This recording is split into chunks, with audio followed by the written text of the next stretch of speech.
महाशय को सबसे ज़्यादा पड़ती है। और ब्लड डोनेशन कैंप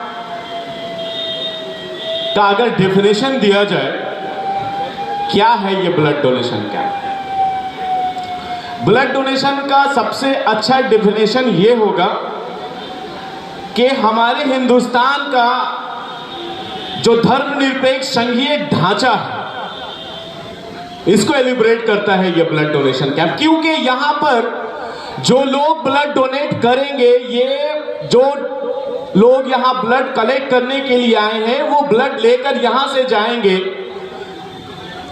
किस मजहब के लोगों ने यहां ब्लड डोनेट किया, किस मजहब के लोगों ने यहां पर ब्लड को कलेक्ट किया, और जब ये ब्लड बैंक में यहां से जाएगा तो किस मजहब के लोगों को ये काम आएगा, किस मजहब के लोगों की जिंदगी को बचाएगा। ये हिंदुस्तान का संघीय ढांचा है, धर्मनिरपेक्ष ढांचा, उस ढांचे को एलिब्रेट करता है। इससे बड़ा उदाहरण ब्लड डोनेशन कैंप का नहीं हो सकता। हम उस धरती से आते हैं जहां नेताजी सुभाष चंद्र बोस जब हिंदुस्तान को सबसे ज्यादा जरूरत आजादी की थी, लोग आजादी तलाश रहे थे, उस वक्त खून को आजादी का हिस्सा बना दिया। उन्होंने कहा तुम मुझे खून दो, खून की अहमियत को बता दिया सुभाष चंद्र बोस जी ने। यह है खून। ब्लड डोनेट करने से हमें क्या मिलता है? एक कार्ड मिल जाता है। गांव मोहल्ले में जब कोई किसी को ब्लड की जरूरत पड़ती है तो वो इंसान कार्ड लेकर जाता है और ब्लड बैंक पहुंच जाता है, वहां कुछ डिस्काउंट मिलते हैं। ये ब्लड डोनेशन कैंप डिस्काउंट के लिए नहीं किया जाता। हमारा मकसद ये होता है कि ज्यादा से ज्यादा खून को कलेक्ट किया जा सके। हमारा एक संगठन है, उससे मैं जुड़ा हूं। उनका कॉन्सेप्ट तो मतलब मैं आपको बताऊं कि ऐसा कॉन्सेप्ट मुझे मिला कि उन लोगों ने चलता फिरता ब्लड बैंक बना रखा है। चलता फिरता ब्लड बैंक। संगठन के जितने लोग हैं उन सभी का एक लिस्ट बना रखा है। उस लिस्ट में जिनका जो ब्लड ग्रुप है, उस ब्लड ग्रुप से पूरा डाटा बना करके रखा है। और जैसे ही किसी जरूरतमंद को ब्लड की जरूरत पड़ती है और वो उस पूछ लेते हैं वो लोग कि कौन से ग्रुप का ब्लड चाहिए।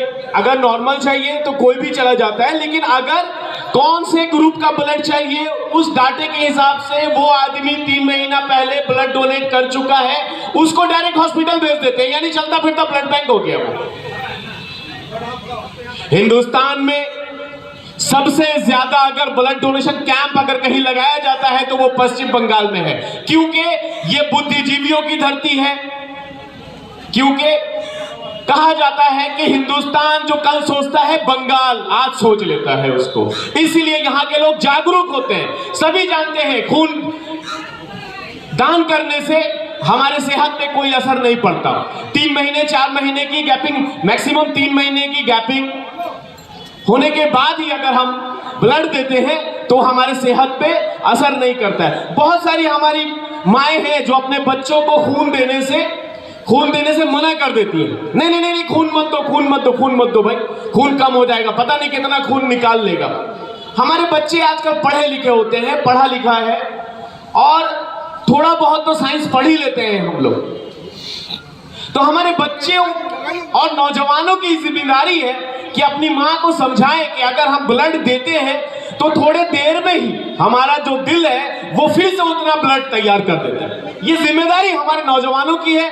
और जो बच्चा साइंस पढ़ता है, जो थोड़ा बहुत भी ब्लड डोनेशन के बारे में जानता है, उनकी जिम्मेदारी बनती है कि वो अपनी माँ को या फिर अपने जो घर के जो बुजुर्ग हैं उनको समझाए। क्योंकि उन्होंने वो जमाना देखा है जब साइंस इतना डेवलप नहीं था।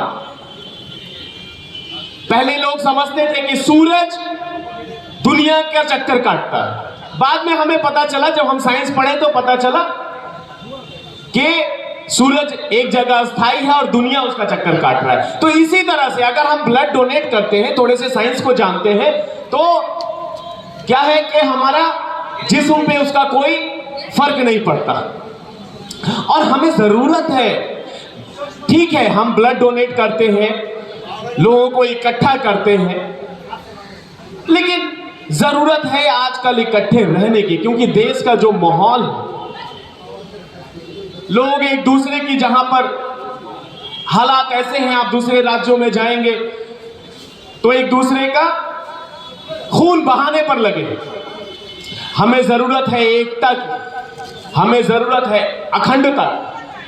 हमारा जो देश है, जो विविधता में एकता की बात करता है, यानी कि बहुत सारे कल्चर्स को मिला करके होने के बावजूद, हर किसी को अपने अपने कल्चर पे गुमान होने के बावजूद जब एक स्टेज पर खड़े होते हैं तो लोग कहते हैं कि हम हिंदुस्तानी, हम एक देश के लोग हैं, एक भारत की बात करते हैं, एक हिंदुस्तान की बात करते हैं।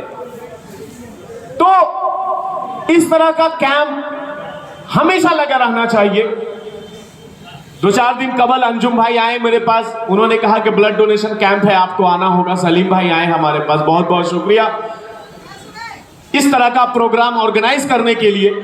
और इससे सिर्फ एक प्रोग्राम ही ऑर्गेनाइज नहीं होता है, लोग भी ऑर्गेनाइज होते हैं, बहाना मिल जाता है इकट्ठा होने के लिए। इस भाग दौड़ की दुनिया में जब हर लोग अपनी रोजी रोटी की तलाश में इधर उधर घूम रहे होते हैं, तो वहां पर एक आपका नुमाइंदा, आपके मोहल्ले का एक आदमी एक दिमाग लगा देता है कि हम लोग ब्लड डोनेशन कैंप करेंगे, हेल्थ चेकअप कैंप करेंगे। इससे क्या होता है कि थोड़े देर के लिए हमारी जो रोजी रोटी की तलाश होती है, उससे थोड़ा सा एडजस्टमेंट कर करके इकट्ठा होने की बात करते हैं और इखलाक पड़ता है। इससे एक दूसरे की तकलीफ, एक दूसरे की खुशियां शेयर करने का मौका मिलता है हमें प्रोग्राम करके। पहले प्रोग्राम होता था, काफी भीड़ें हो जाया करती थी। ब्लड डोनेशन कैंप होता था, लोग 4 आदमी, 5 आदमी, 10 आदमी ही ब्लड डोनेट करते थे, जो बाशऊर, जो साइंस को जानते थे या फिर जो जानते थे कि हमारे जिस्म को तकलीफ नहीं होगा।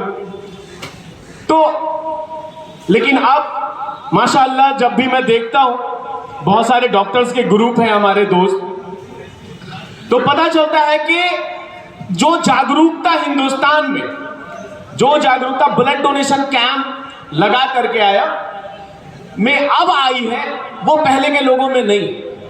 बहुत सारे ब्लड डोनेशन कैंप से क्या होता है कि अब तो ये लोग ये भी जानने लगे हैं कि ब्लड अगर हम डोनेट करते हैं तो हमारे जिस्म में नया ब्लड आता है। तो कोई भी चीज अगर नया आता है तो वो काम स्मूथली करता है, इसलिए भी लोग ब्लड डोनेट करते हैं। 23 जनवरी को हम लोगों ने ब्लड डोनेट किया था और ऐसे बहुत सारे लोग हैं जो ब्लड डोनेट करना चाहते हैं लेकिन डरते हैं कि ब्लड डोनेट करेंगे, पता नहीं हमारा वो 300 ml या 250 ml ब्लड हमारे जिस्म से निकाल लेगा, पता नहीं हमारा क्या होगा। एक बार करके देखिए, बहुत ही फुर्ती आती है, चेहरे पर ग्लेज आता है। ये सारी चीजें हमने महसूस किया है ब्लड डोनेशन करने के बाद, ब्लड डोनेट करने के बाद। तो ब्लड डोनेट एक बहाना बन सकता है, लेकिन हमें अपने मकसद से पीछे नहीं हटना। हमारा मकसद क्या है? हमारा मकसद यह है कि हम इकट्ठे रहें। इकबाल अहमद स्पोर्टिंग क्लब का मकसद क्या है, क्यों एक इदारा बनाया गया? ताकि हम लोग कुछ लोगों को एक साथ जोड़ सकें। एक कमेटी बनती है, एक सिंगल आदमी से तो कोई एक इदारा नहीं बनता। जब भी कोई इंसान इदारा बनाने की सोचेगा तो सबसे पहले अपने बारे में सोचे या ना सोचे, वो ये सोचेगा कि हम लोगों को कैसे जोड़े। कोई भी इदारा हो, चाहे कोई भी इदारा हो, दुनिया का कोई भी इदारा हो, चाहे वो 2 आदमी, 3 आदमी, 7 आदमी का ही कमेटी क्यों नहीं बनाता हो, लेकिन बात तो वो जोड़ने की ही करता है, जोड़ने की बात करता है। वो मोहल्ले को जोड़ने की बात करता है, मोहल्ले से अच्छे अच्छे लोगों को कलेक्ट करता है कि ये हमारे कमेटी में रहेंगे। तो जब जोड़ने की बात होगी तो मोहल्ला जुटेगा। कल को जब आपका इदारा और ज्यादा काम करने में एक्टिव होगा तो आप दूसरे मोहल्ले से जुड़ेंगे, उसके बाद आप शहर से जुड़ेंगे, शहर से जुड़ने के बाद आप राज्य से जुड़ेंगे। ऐसे भी इदारे हैं जो स्टेट लेवल पे है हिंदुस्तान में, आप स्टेट लेवल पे जाएंगे, और जब आप स्टेट लेवल पे जाएंगे तो जब स्टेट जुड़ता है तो वो एक हिंदुस्तान बनता है और एक सेकुलर हिंदुस्तान बनता है।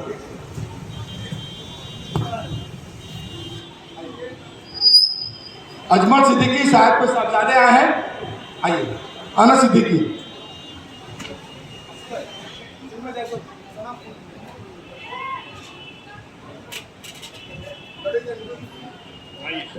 काफी लोग हैं, मैं ज्यादा वक्त